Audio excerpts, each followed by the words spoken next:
Well, hey ManCave, this is Bob from DaBob's N-Scale ManCave, and today is part 6 of the White Pass and Yukon bridge build. It's all about the scenery. I already did the backdrop, and now I need to make the scene look more 3D and realistic. So I need to put in the ground, I need to put in trees, I need to put in ground cover and rocks, and all those things that make the whole scene look realistic. So, let's get started with how I put this all together.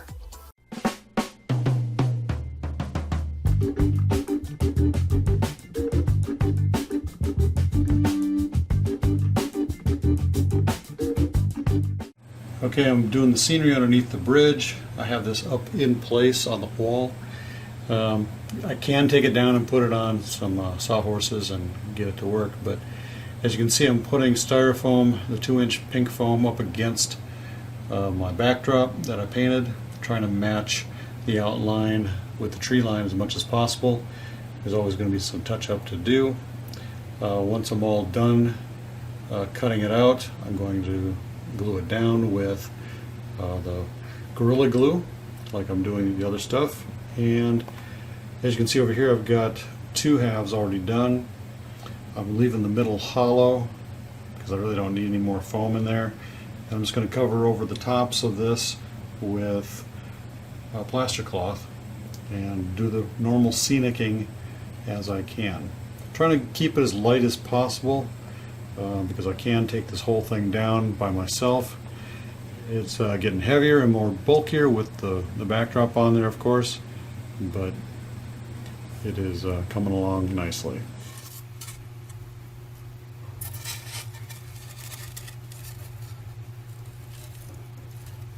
So what I'm going to do is take the backdrop off and get this thing all ready to start putting on the scenery down here.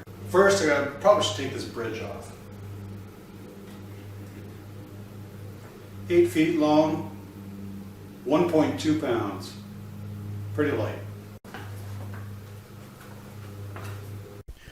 And here we go.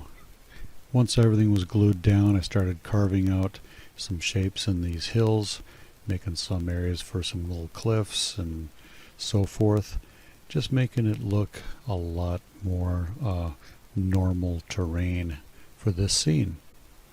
Okay, we're going to use this Woodland Scenics plaster cloth, 8 inches wide, and it's going to fit right across that 7.5 inch board just great.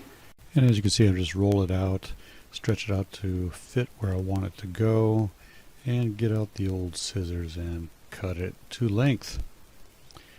It fit in perfectly on this piece of scenery, just being 8 inches wide. I got it wet in a tray of water, laid it down, smoothed it out, tried to get as much of the wet plaster to fill in the holes and fill it in. And there it is, all covered up with the plaster with the bridge on it. And then I took some lightweight hydrocal and started filling in some of the divots and all those other areas and made it more solid and filled in with plaster. Just spreading it around and so forth. And this area is going to be a sort of a pond down in that low area later on. Okay, I'm tracing out where the front fascia is going to go. And so I laid the whole thing down on top of the fiberboard, and I used a screwdriver and traced a line into the board. And as you can see, there is a scratch mark that is going to follow the outline of this diorama. I just cut this out with a jigsaw, and I'll have something to mount on the front of the layout piece.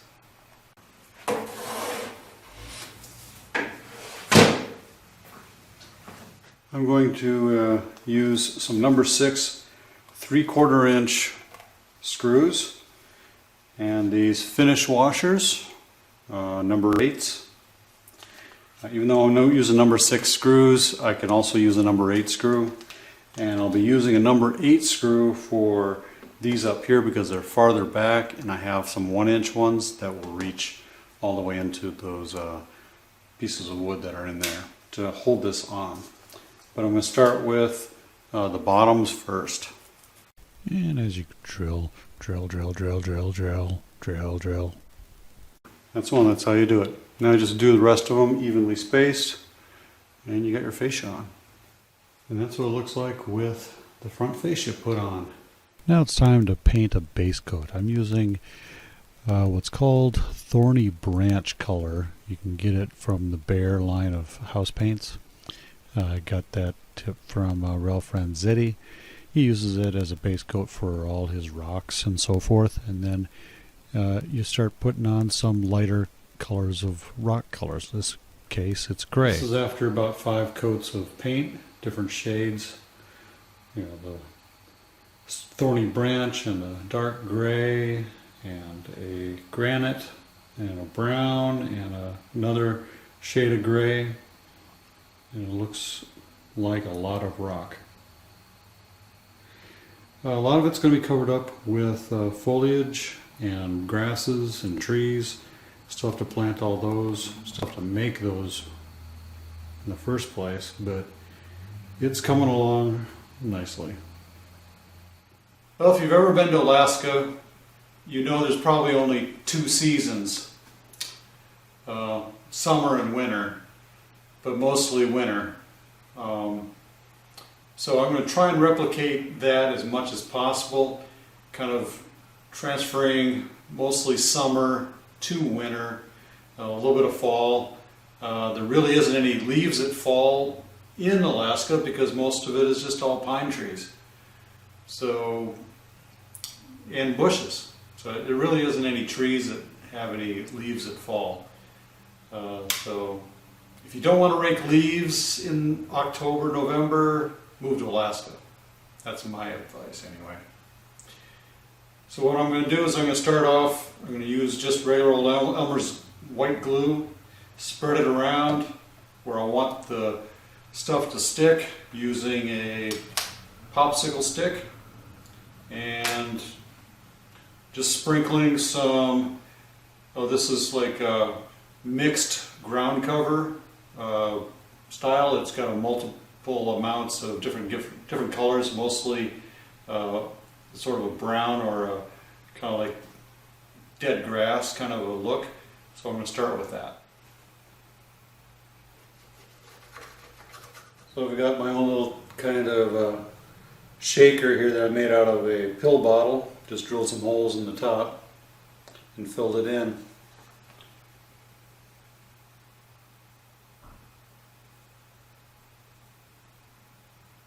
As you can see, I just sprinkled it on there, letting it dry a little bit, adhere to the glue. And then I'll use my Woodland Scenics vacuum cleaner to suck up all the loose pieces and then reuse them. Insert a high-pitched vacuum cleaning sound here. Okay, for the stream bed, I'm going to put some talus, some fine talus, right down into the, along the shoreline. Yeah, just get some glue, smear it around, sprinkle some rocks on it, brush the rocks on top of the glue and push it all in there. Transitioning from summer to fall.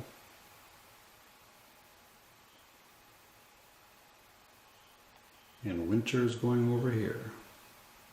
Okay, we're going to start working on the winter scene along this whole hill right here. And I'm going to be using the snow, soft snowflake snow from Woodland Scenics. Okay, the wet glue is actually dripping down the mountain with the snow sprinkled on top of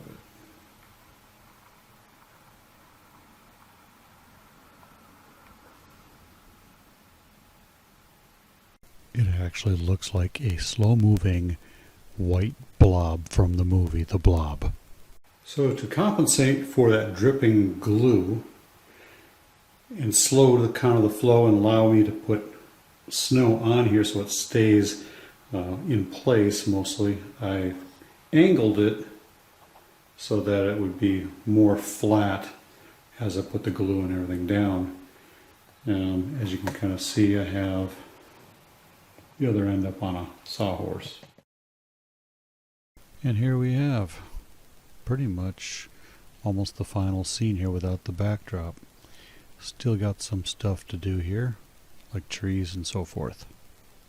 Okay, on the spring side, it's thawing. You know, a little bit of snow up at the height of the hill, and the grass is still not quite sprouting yet. It's starting to get there. It's starting to come out a little bit, and you got a stream down here that I have some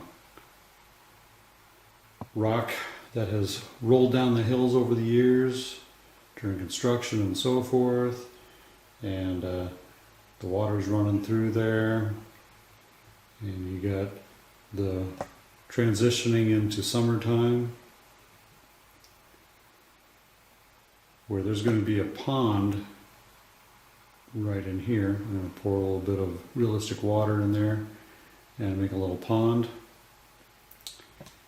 And over here, it's going from summer into a little bit of fall. Also another stream with rocks and so forth in there. And I'm not going to be putting realistic water into the streams because it's just going to make too much of a mess. So I just painted the bottoms to make it look like it's water. I may put some water effects on there to make, you know, a little bit of some white or some ripples and so forth, and kind of fake it that way. And then you've got the whole winter scene right over here, all the snow on the ground and the rocks. So I got to add a bunch of bushes and some trees in here, and the scene is coming together quite well. Okay, I put in some trees. Basically these are furnace filter pine trees, and put the green ground cover on there along with the snow, all from Woodland Scenics. I added in more trees down in this area. Added some rocks, all those extra little pieces there. There's plenty more I probably could do. I could put more trees on here, more ground foliage as we keep going on this project. As you can see, it starts transitioning into the fall over here, and then into winter. I have the realistic water put in there, and it's gonna take about 1 day to dry, give or take. And we'll see how this goes.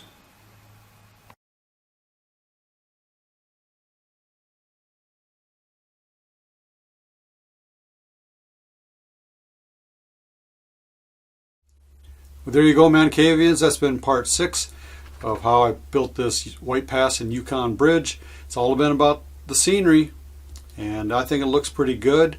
You know, if you think so too, give me a thumbs up, leave a comment down below, and subscribe if this is the first time you've been to my channel, and you'll get notified of upcoming videos. Also ring that bell down there too. Probably get a little bit more notification that way. And as always, ManCavians, happy model railroading. Stay off those tracks.